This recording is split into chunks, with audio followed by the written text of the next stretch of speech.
Hey guys, it's Nico on the Alternative Channel once again to bring you another LEGO set comparison review, and for the first time ever, I'm going to be doing it based off of LEGO minifigures, for the most part. So, let's get started.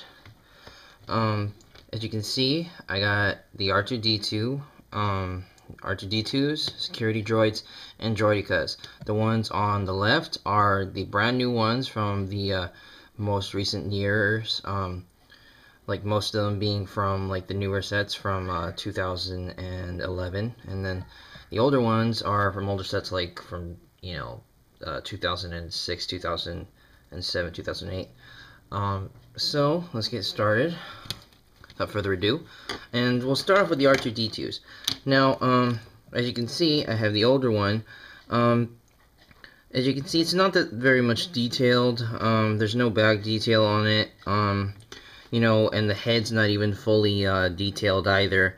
You just have this little, silver and blue R2-D2 filling right here.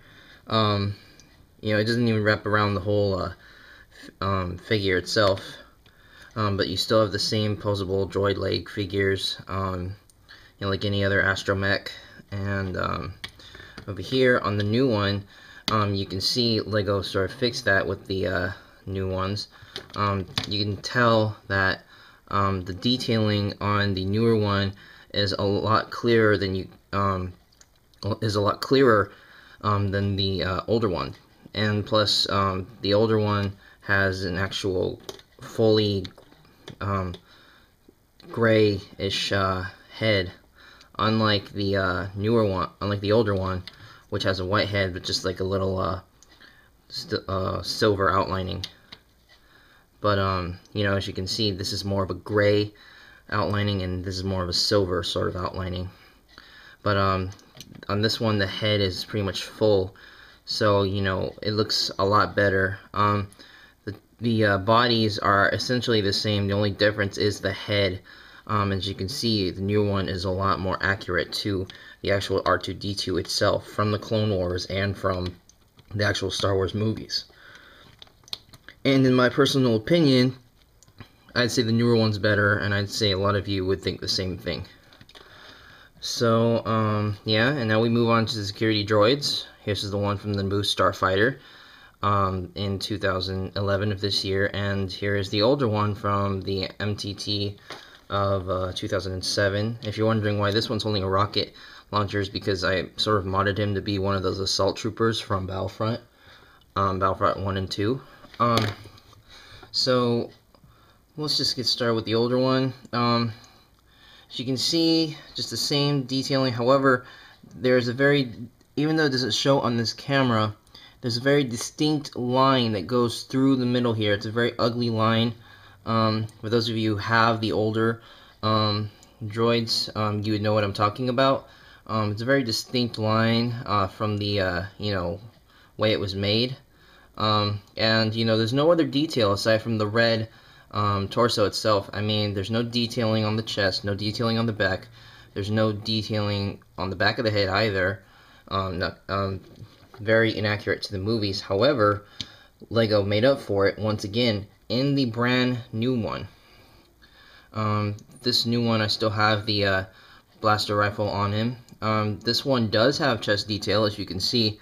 Nothing on the back. However, it does have detail on the back of the head, resembling the security droids from Episode 1, which is very, very good. And, it sort of pretty much just matches the figure, and it makes it look better. So, once again, the newer version of the minifigure, the newer minifigure from 2011, outdoes the one from 2007. And now we get on to my favorites, the Droidekas. First, I'll start off with the older one. The older one, it's a little bit shorter compared to the newer one. The newer one is essentially taller.